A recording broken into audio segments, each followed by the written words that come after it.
10 days after 9/11, I went through the Pentagon and I saw Secretary Rumsfeld and Deputy Secretary Wolfowitz. I went downstairs just to say hello to some of the people on the Joint Staff who used to work for me. And one of the generals called me in. He said, "Sir, you got to come in. You got to come in and talk to me a second." I said, "Well, you're too busy." He said, "No." He says, "We've made the decision. We're going to war with Iraq."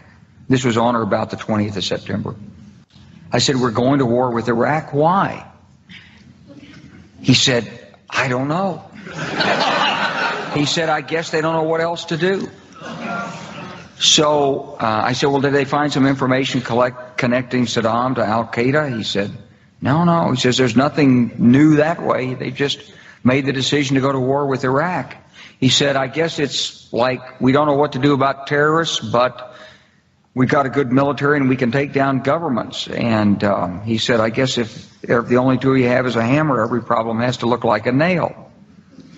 So I came back to see him a few weeks later, and by that time we were bombing in Afghanistan. I said, "Are we still going to war with Iraq?" And he said, "Oh, it's worse than that."